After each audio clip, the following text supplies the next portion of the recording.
There's a moment, sometime in your second year of life, when you first truly see yourself, not just a reflection, not just a shape in the glass. You, the face looking back, is yours, and you know it. And in that knowing, something shifts. A door opens inside the mind that never fully closes again. You become, in that instant, aware of yourself as a self, a being with an inside, a creature that exists not just in the world, but in its own awareness of the world. Scientists call it self-recognition. Philosophers call it the beginning of consciousness. Parents call it the moment their child stopped being a baby. It happens in humans around 18 months old. It has been observed, verified, and documented in chimpanzees, in orangutans, in elephants, in magpies, and in dolphins. What happened when a dolphin first encountered its own reflection, what it did, how it responded, what it revealed about the mind living inside that sleek and graceful body, is one of the most quietly astonishing stories in the history of animal research. But that story is just the beginning. Because once you understand what dolphins can do with a mirror, you begin to wonder what else they are capable of. And the answer to that question is going to take you somewhere you may not have expected to go when you started watching this video. Somewhere that asks not just what dolphins know, but who they are. Let's start before the mirror, before the laboratory. Before anyone thought to ask whether a dolphin might be capable of something as philosophically loaded as self-awareness. For most of human history, the relationship between our species and dolphins was defined by proximity and mystery. Sailors told stories of dolphins riding the bow waves of ships for miles, playful, apparently joyful, doing something that had no obvious survival benefit. Ancient Greeks painted them on pottery. Pacific Islander communities built entire cosmologies around them. Fishermen in certain parts of Brazil developed what can only be described as a working partnership with wild dolphins. The dolphins would drive fish toward the shore. The fishermen would cast their nets, and both would eat. This partnership has been going on in the same coastal communities for over 150 years. The dolphins show up. The fishermen wade in. Neither was trained by the other. It simply evolved between two species across generations. Something about dolphins has always pulled at human attention. Something the way they move, effortless and fast and somehow loose, as if the water is not a medium they move through, but a language they speak. Something in the sound they make, clicks and whistles and long, sliding tones that feel, even to ears that cannot decode them, like communication, like something being said. And something, above all else, in the eyes, dark and clear and directed at you with an attention that feels unsettlingly mutual. The first serious attempt to understand what was actually happening inside a dolphin's mind began in the 1960s. On a small island in the Caribbean, a researcher named John Lilly had become convinced that dolphins were not merely intelligent animals, but something closer to parallel intelligence, a mind that had evolved along a completely different path from ours, but arrived, somehow, at a similar destination. He believed they had language, real language, not signals or calls, but structured, meaningful communication with grammar and vocabulary and the ability to convey abstract ideas. His methods were unconventional. His conclusions were controversial. Much of what he claimed was never verified. But in asking the question, in taking the dolphin mind seriously as a subject of genuine inquiry, he opened a door that has never closed. In the decades that followed, more careful and rigorous researchers began building on what Lilly had started. They designed controlled experiments. They published results that could be replicated. And one by one, quietly and without fanfare, they began to confirm something extraordinary. Dolphins were not just smart.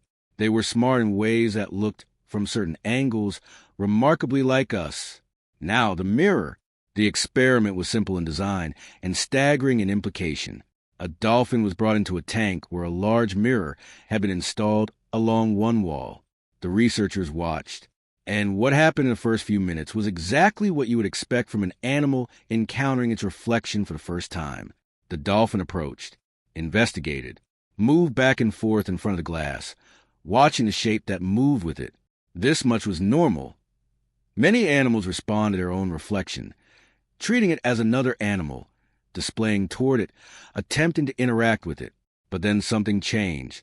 The dolphin began doing something unusual. It turned sideways, opened its mouth, moved a fin in a slow, deliberate arc, and watched the reflection do the same. It was not displaying anymore. It was not treating the reflection as another dolphin. It was testing something, checking something, running a quiet experiment of its own. To confirm what they suspected, the researchers moved to the next phase. They placed a visible mark on the dolphin's body, in a location the dolphin could not see directly, but could only see in the mirror. Then they watched what the dolphin did when it encountered its reflection again.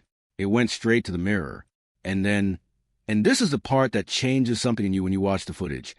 It positioned itself in front of the glass and twisted its body, angling and adjusting until it could see the mark clearly in its reflection.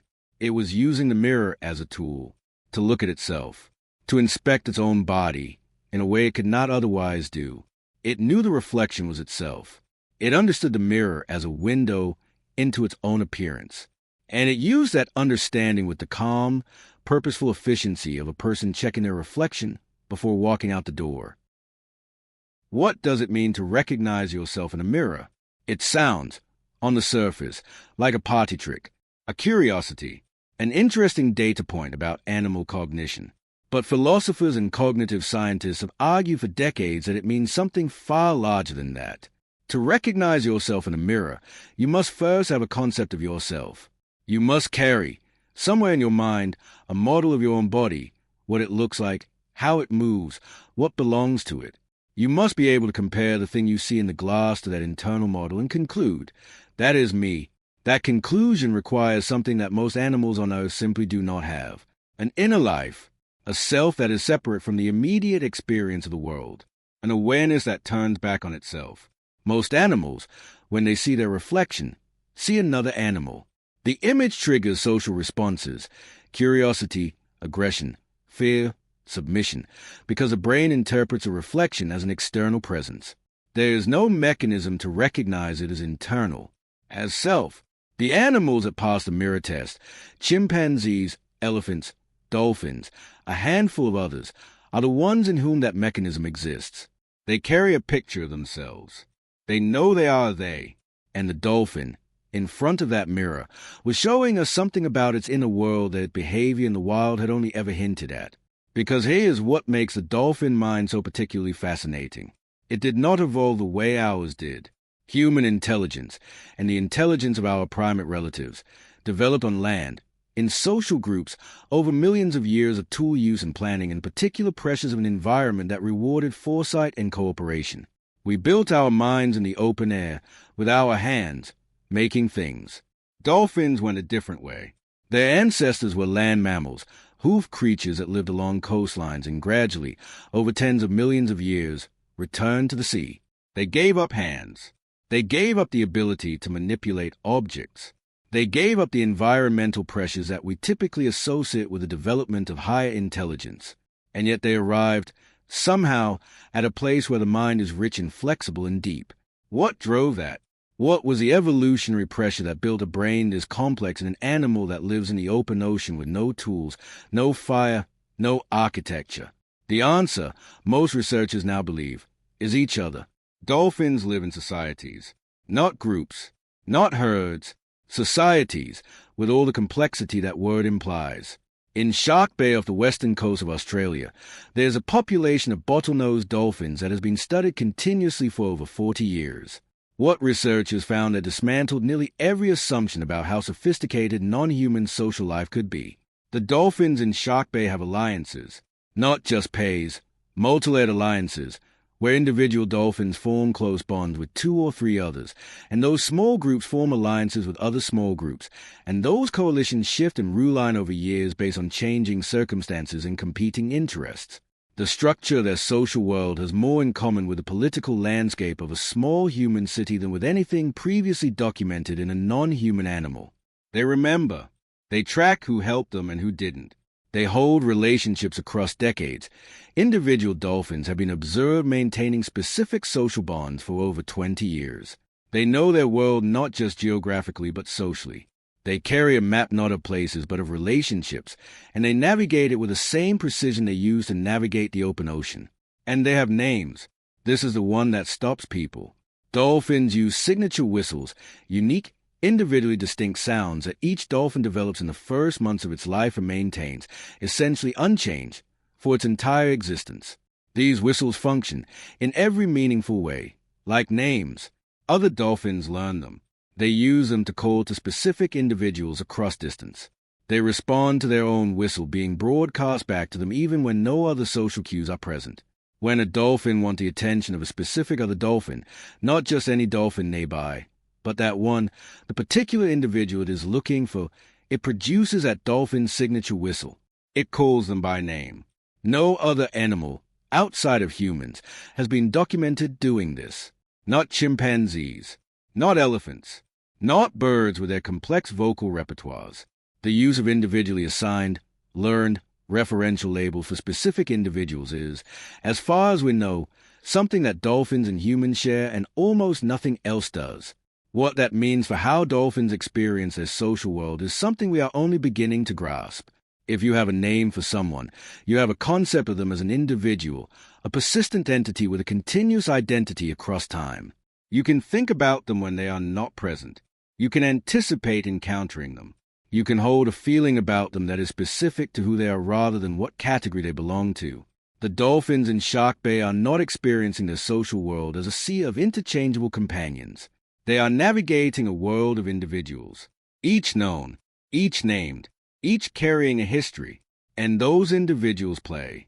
This is something that is easy to underestimate because play looks, from the outside, like nothing, like wasted time, like behavior without purpose. But play, genuine, spontaneous, creative play, is one of the most reliable markers of a mind that has room for more than survival. You only play when you are safe enough, fed enough, and cognitively sophisticated enough to engage with the world for no reason other than the engagement itself. Dolphins play constantly. They play with objects, seaweed, bubbles, fish, anything they find. They play with each other in ways that are improvised and variable and clearly enjoyed. They play with other species. There are documented cases of dolphins playing with humpback whales, riding their heads, diving under them, returning again and again to an interaction that serves no purpose except that it is apparently fun.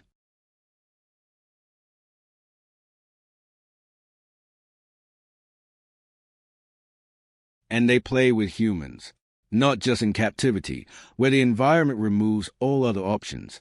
In the wild, in the open ocean, free to go anywhere, wild dolphins have been observed approaching boats, surfing wake, leaping alongside swimmers, seeking out interaction with a curiosity and apparent delight that has no survival benefit in every appearance of joy. Joy. That is a large word to use about an animal. But the behavior that drives us to use it in humans, the seeking out of experience for its own pleasure, the physical expression of enthusiasm, the return again and again to something simply because it feels good, is present in dolphins in a way that is difficult to explain with any other vocabulary. Now come the harder questions, the ones that live at the edge of what we know and look out over what we don't. Dolphins communicate. We have established that. They use signature whistles as names. They are calls that signal specific situations, danger, food, reunion. They have a vocal complexity that is, by any measure, extraordinary. But is it language? Language, in the full sense, the ability to combine symbols in novel ways to produce new meanings, to talk about things that are not present, to share abstract ideas. Language in that sense is a thing that separates human communication from everything else we have found on Earth. Researchers have been trying to answer the dolphin language question for 60 years. And the honest answer is, we don't fully know yet. What we do know is this. Dolphins can learn artificial languages designed by humans, systems of hand signals or symbols that represent objects, actions, and relationships. They learn them quickly. They generalize from them, applying rules they learned in one context to novel situations they have never encountered. They understand the difference between a sentence that means fetch the ball to the hoop and one that means fetch the hoop to the ball. Word order, syntax, the structural logic of language. They grasp it, whether they use anything like this among themselves. In the wild, in their natural whistles and clicks and burst pulse sounds. That is a question that is currently consuming some of the most dedicated researchers in marine biology. The complexity is there.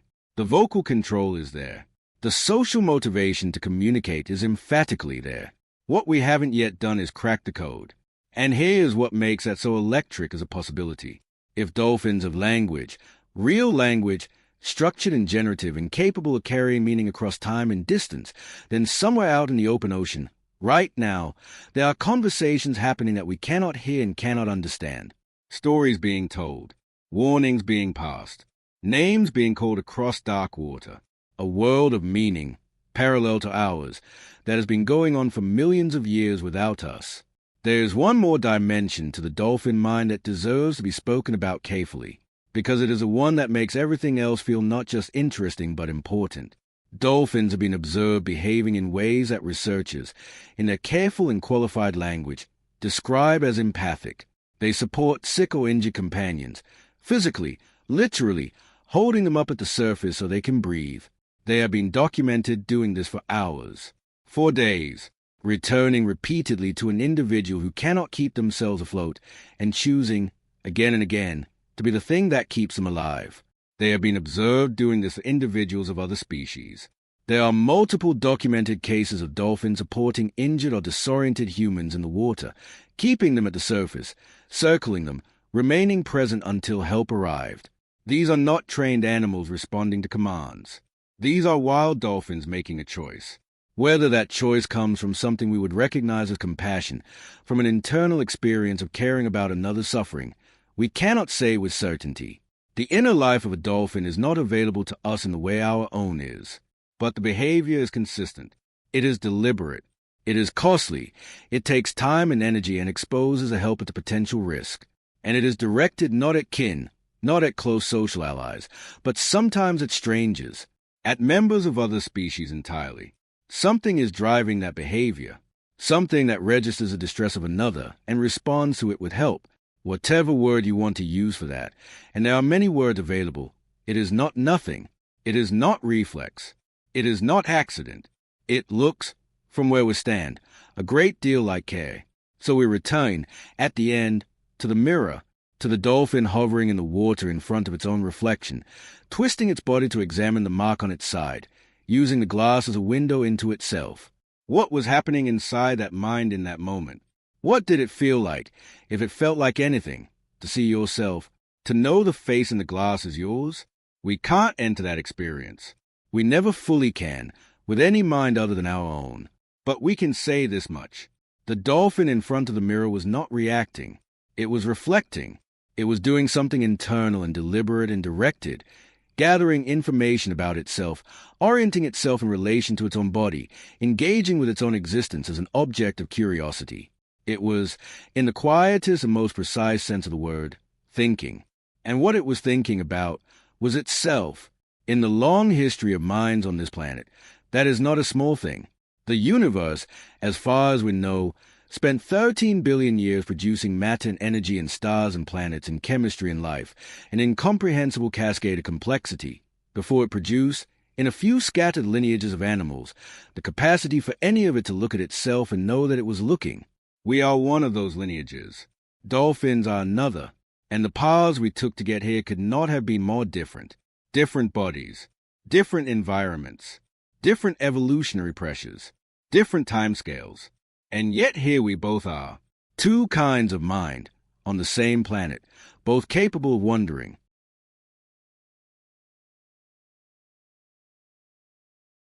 What we do with that shared capacity, whether we honor it, whether we protect it, whether we allow the world that contains it to continue containing it, is one of the most important questions of our time. Not just as a matter of conservation, as a matter of who we are, of what we owe to minds that are not ours but are, in the ways that matter most, recognizable. The dolphin looked in the mirror and saw itself. When we look at the dolphin, are we willing to do the same? If this story opened something in you, if it left you sitting with a question you didn't have before, that's what this channel is built for. We tell the stories that live just underneath the surface of things, the ones that change how you see the world once you've heard them. If that's what you came here for, subscribe. It's free. It takes 2 seconds, and it means we can keep going. And leave us a comment. We want to know, have you ever had an encounter with a dolphin, in the wild or otherwise, that felt like something more than an animal encounter? Something that made you stop and wonder what was looking back at you? Tell us below. We read every single one. And something tells us this comment section is going to be extraordinary.